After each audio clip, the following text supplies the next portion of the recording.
In the next 12 days or so, President Uhuru Kenyatta will be a former tenant of State House, where he has lived for the last 10 years. It has been a beehive of activities for the president for the last 3 weeks in Nairobi, as well as in other state lodges where his belongings were being packed.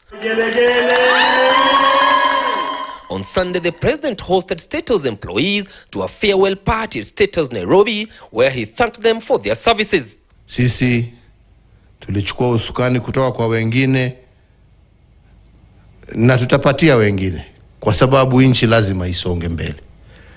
Yangu kwa sababu vile tulipata wengi wenu mkiwa hapa, wengi wenu pia tutawawacha hapa, na yangu ni kuwaomba vile tumefanya kazi pamoja, pia mshirikiane na hawa wengine ambao watakuja. However, President Uhuru Kenyatta will be the country's third president to leave State House in style, given that his father and the founding father of the Republic of Kenya, the late Mzee Jomo Kenyatta, died while in State House, Mombasa. The historical handover was in 2002 when the second president handed over the instruments of power to Kibaki, who was elected and sworn in while on a wheelchair. Very, very good. Africa wataona example safi. Well, I wish you success in your office.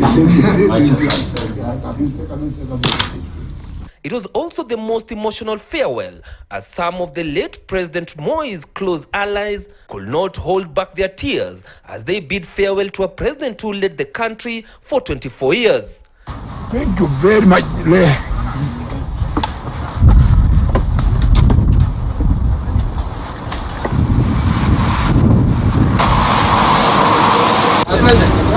Ten years later, another handover will be witnessed when the late retired Moi Kibaki handed over power to one of the youngest presidents that Kenya has ever had.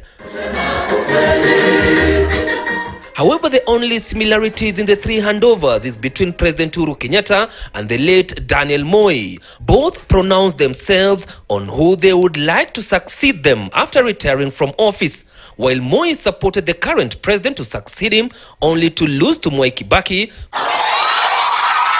President Uhuru Kenyatta, on the other hand, has already picked Azimio la Umoja One Kenya Alliance presidential candidate Raila Odinga to take over from him. Na nawaomba nyinyi kwa heshima ya yule ambaye nitapatia aendelee naye, iwe si mwingine isipokuwa Raila Amolo.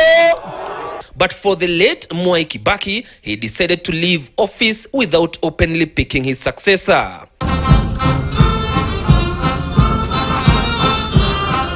But President Uhuru Kenyatta might be forced to wait a little longer as a tenant of the house on the hill, if indeed any of the disgruntled presidential candidates move to the Supreme Court to challenge the presidential election. This only means that his stay can only be extended by a month if there will be no repeat of the presidential election.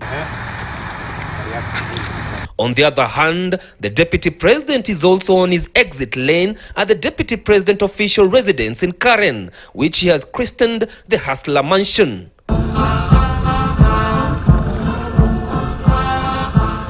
Meanwhile, the last guard of honor that President Uhuru Kenyatta will inspect and mounted by the Kenya Defense Forces will be the swearing in of the fifth president, where he will officially hand over the instruments of power. Chris Dairo, KTN News, Nairobi. In the next 12 days or so, President Uhuru Kenyatta will be a former tenant of State House, where he has lived for the last 10 years. It has been a beehive of activities for the president for the last 3 weeks in Nairobi, as well as in other state lodges where his belongings were being packed.